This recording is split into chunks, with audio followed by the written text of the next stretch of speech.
Ladies and gentlemen, boys and girls, uncles, gramps.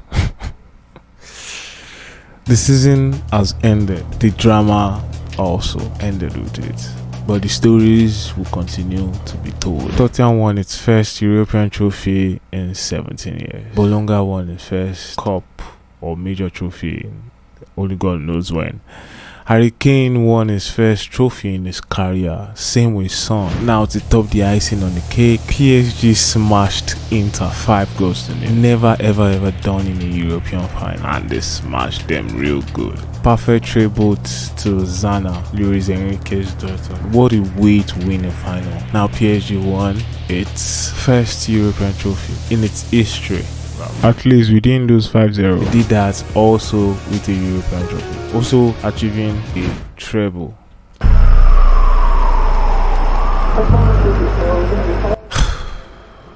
What do we need to do going forward as the Arsenal? It's surprising to see that we have rivals like United making statement signings like Cunha, for instance, and there's talks around the Bumo coming. Chelsea signed the lap, and they are also poaching other players as well. Man City, Czechia is going to Man City. Pong has gone to Liverpool, and they are also thinking of signing Florian Wirtz as well. But that drama, I don't know what Leverkusen board, I don't know whatever they think they are, but insisting on 150 for Florian Wirtz, bro. I don't want to comment on that, but guys, let me know in the comment what you think, because I think it's ridiculous as fuck, bro. I rather Liverpool goes for a much cheaper buy. Just remove the 50 million from the 150 that Leverkusen is requesting for Florian Wirtz and go for Eze, bro. And it's even Premier League proven. So that's beside the point. The point is now is we see our rival fans do this, make these statements, and there we are with Zubimendi, and that's just it. I don't know what they're cooking. There's still a long time before the next season starts, but so far so good. It's not looking like we mean business for next season. Other clubs are actually showing it by the kind of signings and statements they're making, and we're just there, bro. I was having a chat with one of my bro. This is a long time season Arsenal fan, more than myself. He's been supporting the club for more than 20 years, so he has seen the pattern of how football goes, and it's always the same thing. I was trying to make him to see that Arteta might not be the problem, but he was insisting that Arteta is the problem, because at the end of the day, who would we be calling for? We will not be calling for the board's head. We'll be calling for the manager's head, which we gave points on. I saw his point and I saw, wow, okay, that's cool, and I didn't see it from that angle.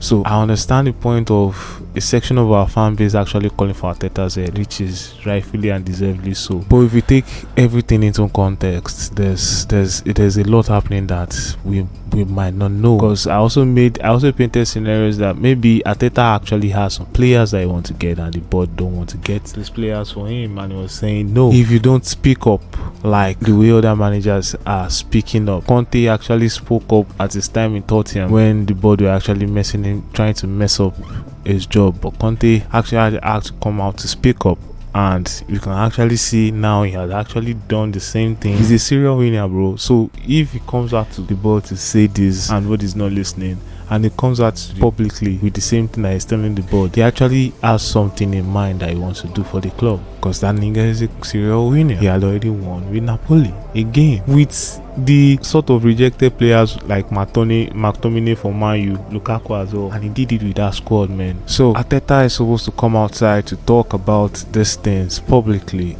If the more he's trying to be quiet with things like this, is hurting the club, also tainting his career as well. And it made me to see all those points that you come outside to speak up or you resign, and I don't see the point of Arteta resigning, but I see the point of him coming outside to speak up if he genuinely wants the signings that he wants to improve the squad. Because let's think about it, man. We fucking have a lean squad. Aside his main starting 11, that's it, man. Most of our backups are usually injured. Ben White was not even around for most of the season. Tomiyasu saying like most of our backup players were outrightly injured, and we also even suffered that with Saka also being injured, Odegaard being injured, Havertz also being injured, Big Gabby as well also being injured. All those things, if you put that into context and you analyze that, oh okay, we still in the grand scope of things holistically, if you look at it, it's not as if we had a terrible season. We just on the finances side, but again, they said as a football fan, you shouldn't think about finances. You should just think about your team winning games and winning trophies, because that's what actually made you to fall in love with the club in the first place, which is true. But you should also think about finances, because if finances don't come in, how do we get the players that we want to attract to the club? Like, what do we use to get them, you know?